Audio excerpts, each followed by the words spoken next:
mau ibadah sekolah minggu lagi. Kita mau ibadah sekolah minggu tetap dari rumah masing-masing ya. Tapi kita mau ibadahnya dengan sukacita. Sekarang kita mau berdiri, kita mau nyanyi lagu, menyanyikan kasih setia Tuhan. Kita mau nyanyi sama-sama ya. Kita berdiri. Ya, kita berdiri semuanya.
Hari ini kita bersukacita ya ketika mau beribadah kepada Tuhan. Dan bukan hanya hatinya saja yang bersukacita, tandanya hati kita siap. Saat beribadah pun yang kita gunakan adalah pakaian yang siap untuk beribadah dan sikap yang siap untuk beribadah. Adik-adik, kita mau memulainya dengan berdoa dulu kepada Tuhan. Kak, yuk kita berdoa adik-adik. Tuhan Yesus yang baik, terima kasih Tuhan sudah mengumpulkan kami di tempat kami masing-masing untuk kami boleh memulai ibadah sekolah minggu kami. Tuhan, kami mohon pertolongan-Mu, biarlah kiranya Tuhan berkati ibadah sekolah minggu kami dari awal sampai akhir, supaya kami boleh sungguh-sungguh beribadah kepadamu dengan penuh sukacita. Di dalam nama Tuhan Yesus kami berdoa. Amin. Amin. Nah, adik-adik, kita saat ini beribadah, pasti kita dari dalam hati kita mendengarkan panggilan dari Tuhan untuk kita dapat beribadah kepada Tuhan. Jadi, kali ini kakak mau mengajak nyanyi lagu Dengar Dia Panggil Nama Saya. Dianya siapa? Dianya Tuhan. Tuhan memanggil kamu untuk beribadah saat ini. Jadi, kalau kakak bilang dengar Dia panggil nama, adik-adik di rumah harus jawab ya. Jawab ya. Harus jawab. Gue jawab ya, ya karena kita sedang memuji Tuhan. Jadi adik-adiknya juga harus jawab. Oke? Oke. Kakak-kakak yang di sini juga nanti akan kakak panggil. Jadi kita dengarkan suara siapakah itu? Ya, kita memuji Tuhan. Dengar Dia panggil nama saya.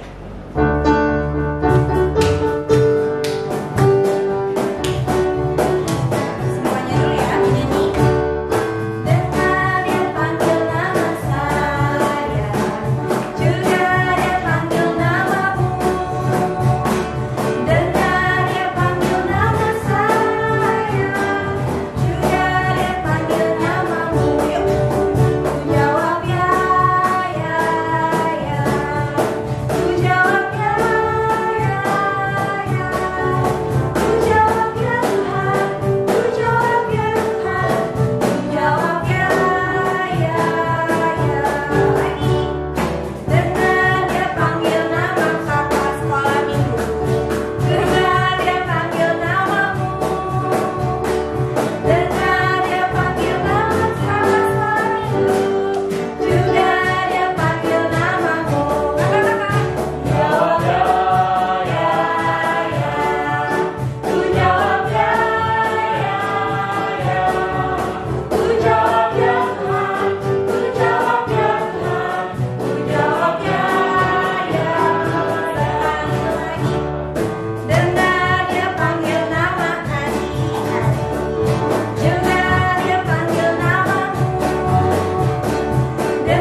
karena kita sudah dengar panggilan Tuhan, kita juga mau mengingat janji Tuhan kepada kita dan janji kita kepada Tuhan. Apa ya Kak janji kita kepada Tuhan? Kita mau jadi anak-anak sekolah minggu yang baik.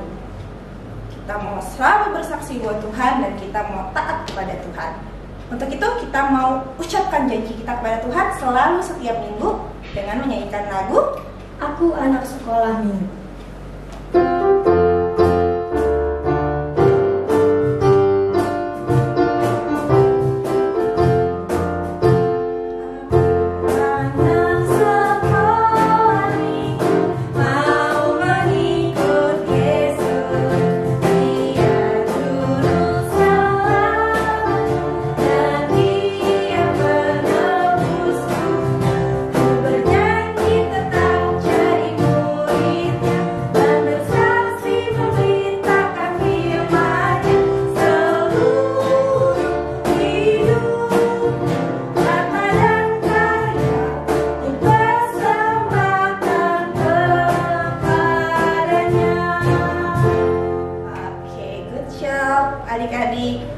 Adik-adik, kadang di saat kita mendengar panggilan Tuhan, di saat kita mau melakukan hal yang taat pada Tuhan, banyak ya kesulitannya Kak. Iya, pasti banyak kesulitannya. Kadang mungkin kita malas, kadang mungkin kita mau kebawa ikut sama teman-teman kita, kelihatannya keren, padahal itu hal yang salah di mata Tuhan. Jadi kita mau mengakui segala kesalahan dan dosa kita kepada Tuhan. Kita mau berdoa kepada Tuhan. Sebelum itu sambil renungkan kalau setiap kesalahan kita itu sesungguhnya ditebus oleh Tuhan melalui darahnya yang sudah menebus kita di kayu salib. Itu sangat sangat menyedihkan dan sangat sakit buat Tuhan Yesus. Cuma itu semua karena kita. Jadi mari kita renungkan kesalahan kita dan kita akui kepada Tuhan. Kita mau nyanyi dihapuskan dosa-dosa.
Tuhan, kami mau mengakui segala kesalahan dan dosa kami di hadapan Tuhan.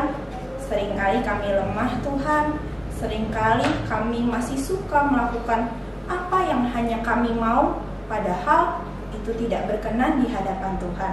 Padahal itu salah Tuhan, kami mengerti tapi kami masih melakukannya. Ampunilah kami ya Tuhan Yesus akan segala kesalahan dan dosa kami, dan ajari kami Tuhan untuk diingatkan terus bahwa Tuhan begitu mengasihi kami sehingga Tuhan mau mengampuni segala kesalahan kami. Dan kami berjanji Tuhan Yesus, kami mau menjadi anak-anak Tuhan yang lebih baik lagi dan lebih taat lagi, lebih dengar-dengaran dengan apa yang Tuhan tegur kepada kami. Terima kasih ya Tuhan Yesus untuk setiap kasih karunia-Mu. Di dalam nama Tuhan Yesus kami berdoa. Amin.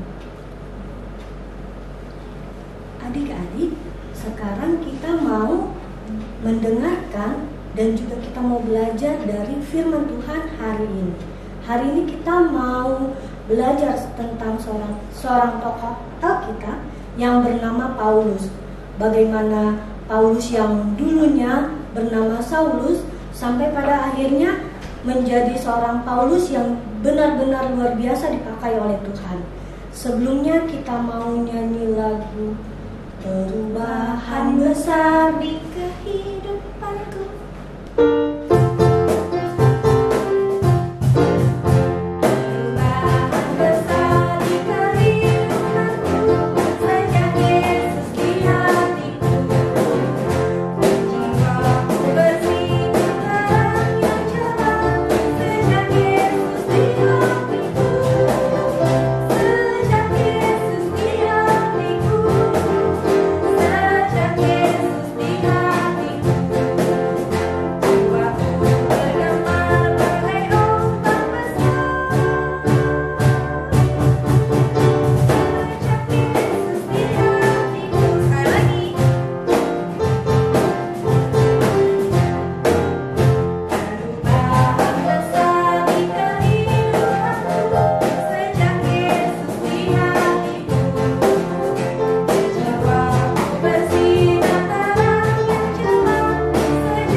Kita mau berdoa sebelum kita mendengarkan cerita. Kita berdoa. Tuhan Yesus, sekarang kami mau berdiam diri untuk kami boleh mendengarkan cerita dari Alkitab. Tuhan, tolong kami supaya kami mampu mendengarkannya, lalu bukan hanya mendengarkan, tetapi kami boleh menjadi pelaku-pelaku firman di dalam kehidupan kami hari lepas hari. Berfirmanlah ya Bapa, karena kami sudah siap untuk mendengarkannya. Di dalam nama Tuhan Yesus kami berdoa. Amin. Adik-adik, di dalam Alkitab tertulis kisah tentang seorang yang sangat membenci kekristenan. Saking bencinya, ia begitu bertekad untuk menyiksa setiap orang Kristen yang ia temui. Siapakah dia?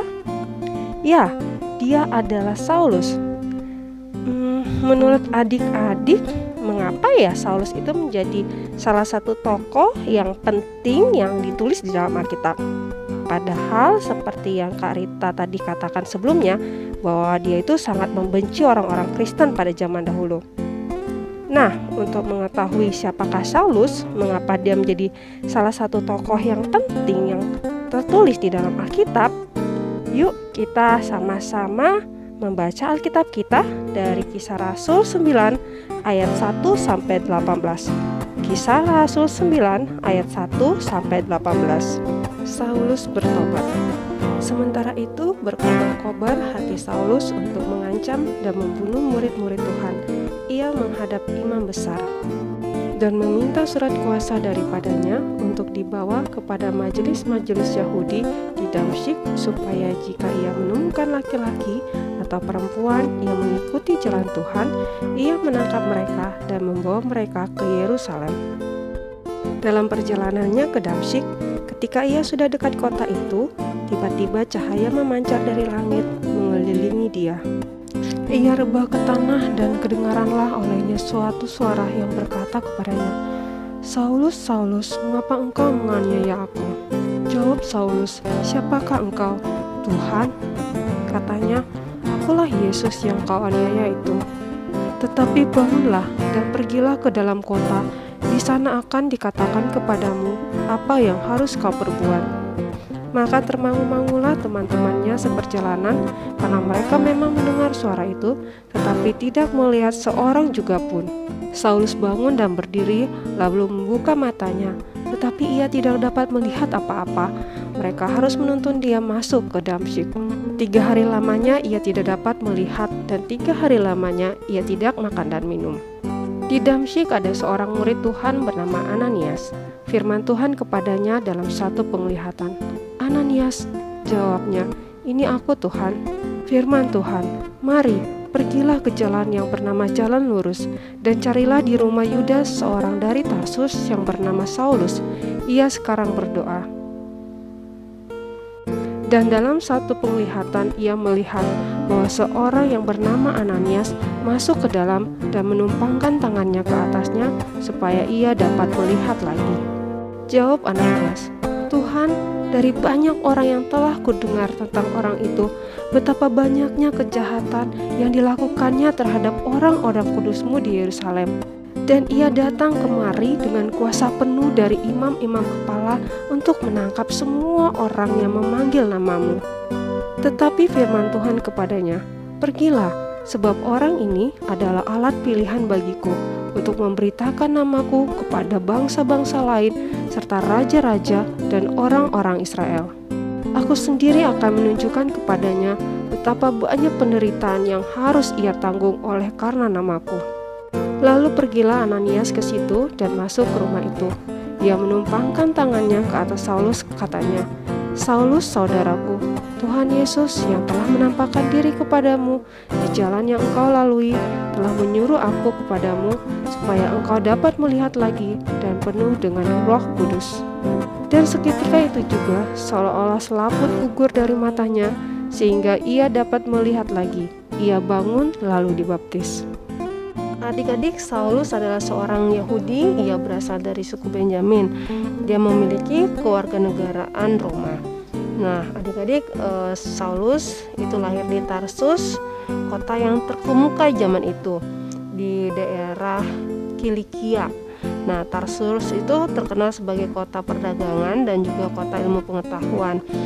Dia itu tumbuh menjadi seorang ahli Taurat. Nah, gurunya itu dulu bernama Gamaliel yang merupakan guru terbesar zaman itu.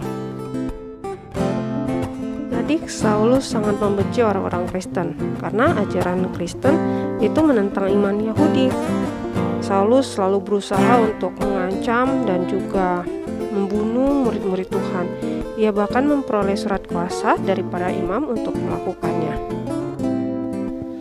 Karena Saulus mendengar laporan tentang adanya kelompok besar orang Kristen di kota Damsyik, Saulus lalu meminta surat kuasa dari para imam-imam kepala untuk dibawa kepada majelis Yahudi di Damsyik supaya jika nanti Saulus menemukan murid-murid Tuhan, ia dapat menangkapnya dan membawa mereka ke Yerusalem.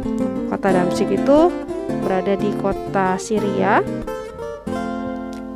sekitar 240 km dari kota Yerusalem. Setelah mendapat surat kuasa dari para pemimpin agama Yahudi agar boleh menangkap dan menghukum orang Kristen di kota itu, ia segera pergi ke kota Damsyik. Perjalanannya menuju kota Damsyik itu sekitar 5-6 hari. Nah, adik-adik, ketika sudah dekat di kota Damsyik, tiba-tiba ada cahaya yang sangat terang dari langit yang membuat Saulus dan teman-temannya silau dan mereka pun rebah ke tanah.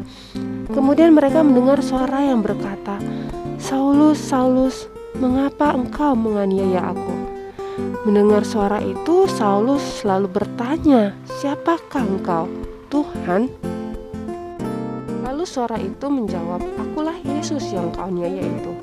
Mendengar itu, Saulus menjadi percaya kepada Tuhan Yesus sehingga ia bersedia mengikuti perintahnya untuk pergi ke kota Damsyik. Tapi saat ia bangun untuk berjalan, adik-adik, Saulus sadar kalau ia tidak dapat melihat sehingga teman-temannya membantu dan mengantarkan dia ke dalam kota Damsyik ke tempat yang Tuhan suruh, yaitu ke rumah Yudas yang berada di sebuah jalan yang bernama Jalan Lurus. Ada yang tahu di mana kota Damsyik? Kota Damsyik itu sekarang dikenal dengan nama Damaskus, ibu kota Suriah. Dan Jalan Lurus itu sampai sekarang Jalan Lurus itu masih ada, adik-adik. Setelah berada di Damsyik, Saulus berpuasa selama 3 hari lamanya. Kemudian Tuhan berfirman kepada Ananias, yaitu seorang murid Yesus di Damsyik, untuk menemui Saulus dan berdoa untuknya. Yang sudah pernah mendengar tentang Saulus sebenarnya takut, sebab ia tahu rencana Saulus untuk menangkap orang-orang Kristen di Damsyik.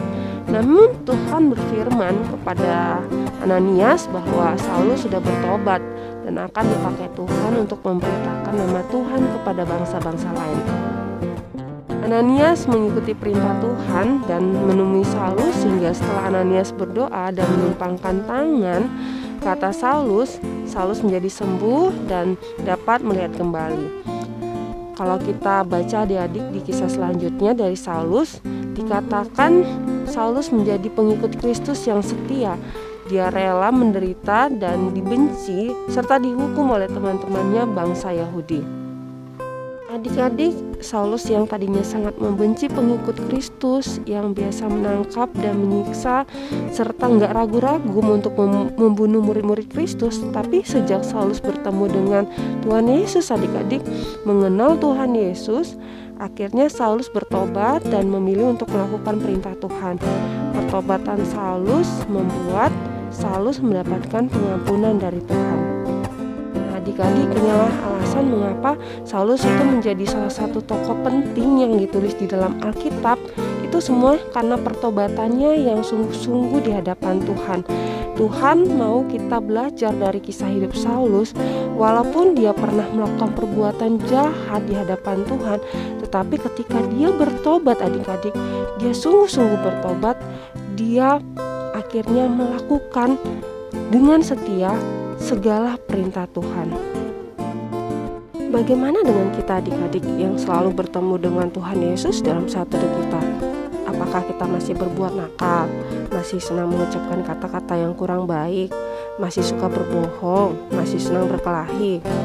Hari ini kita belajar bahwa Tuhan mau kita berhenti melakukan perbuatan-perbuatan itu. Tuhan mau kita bertobat, meninggalkan perbuatan nakal, dan selalu melakukan perbuatan baik, seperti membantu orang yang kesusahan, selalu berkata-kata sopan, selalu berkata-kata jujur, dan melakukan perbuatan-perbuatan yang berkenan di hadapan Tuhan yang lain. Yuk, mulai dari sekarang kita berjanji kepada Tuhan, kita mau bertobat dan berbalik kepada Tuhan dengan melakukan perbuatan-perbuatan yang berkenan di hadapannya. Karena Tuhan sayang sama dia, jadi dia yang tadinya suka melakukan hal yang buruk, karena Tuhan sayang, Tuhan ingatkan dia sehingga dia jadi baik. Karena itu semua karena Tuhan lihat apa yang dia lakukan. Jadi kita mau ingat juga ya adik-adik, sambil kita bernyanyi, mata Tuhan melihat.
Adik-adik, kita tadi sudah mendengar firman Tuhan.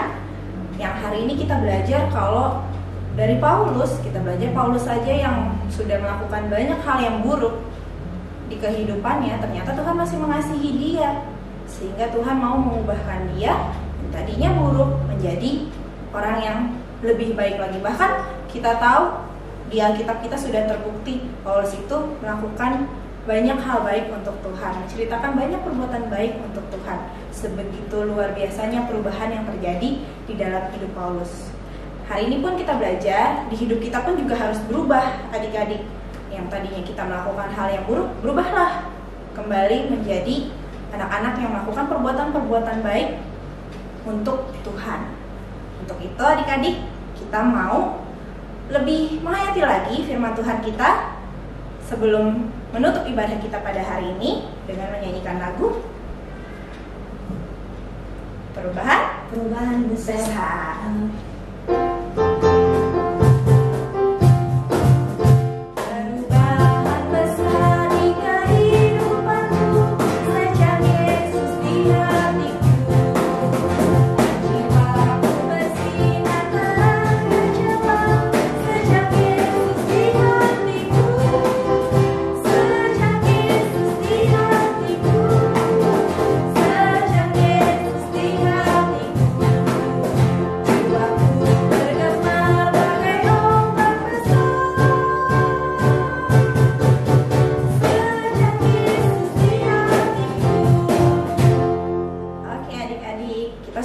Ibadah kita pada hari ini ya Kak? Iya Kak.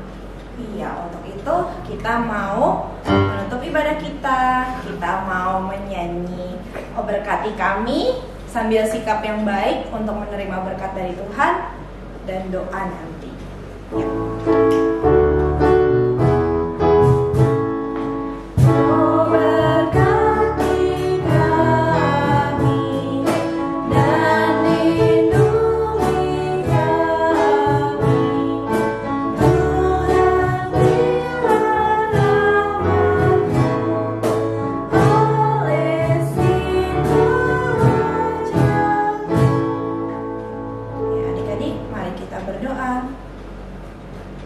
Tuhan Yesus, kami mengucap syukur Tuhan, jika hari ini kami masih mempunyai kesempatan untuk beribadah kepadamu. Kiranya firman Tuhan hari ini yang mengingatkan kami bahwa Tuhan masih begitu mengasihi kami sekalipun kami masih seringkali berbuat salah, masih melakukan hal yang buruk. Tuhan begitu menyayangi kami dan ingin kami untuk berubah menjadi lebih baik lagi Tuhan. Ajari kami untuk bisa jadi anak-anak Tuhan yang melakukan perbuatan-perbuatan baik yang menyenangkan hati Tuhan dan bisa menjadi berkat bagi orang-orang di sekeliling kami. Tuhan Yesus, terima kasih untuk pertolongan Tuhan pada ibadah sekolah minggu hari ini. Dan kami selalu berdoa juga untuk kondisi saat ini ya Tuhan Yesus, kiranya kondisi yang masih banyak virus corona ini Tuhan boleh segera selesaikan. Kiranya Tuhan yang memiliki kuasa untuk boleh menyembuhkan orang-orang yang sakit di dalam nama Tuhan Yesus. Dan orang-orang yang memiliki tugas untuk mengatasi kondisi saat ini, pemerintah kami dan juga tim medis, perawat, dokter, semuanya Tuhan, kiranya Tuhan yang berikan mereka penjagaan selalu, perlindungan selalu, sehingga mereka mampu melakukan setiap tugasnya dengan pantang menyerah. Tuhan Yesus, kami mengucap syukur kepada Tuhan dan berikan kiranya Tuhan kesehatan selalu kepada kami semua, keluarga kami, guru-guru sekolah minggu, juga orang-orang yang kami sayangi. Terima kasih ya Tuhan Yesus, di dalam nama Tuhan Yesus, Tuhan dan Juru Selamat kami yang hidup, kami berdoa. Amin.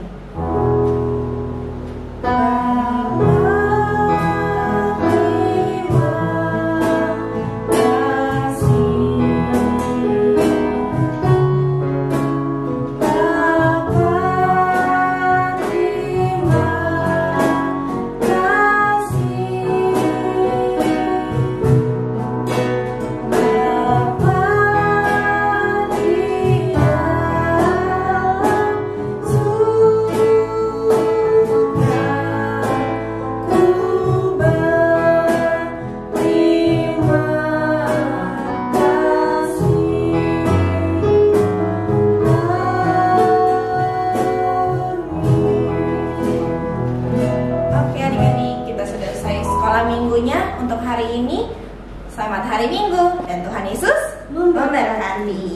1 Yohanes 2 ayat 3. Dan inilah tandanya bahwa kita mengenal Allah, yaitu jikalau kita menuruti perintah-perintahnya. Amin. 1 Yohanes 2 ayat 3. Dan inilah tandanya bahwa kita mengenal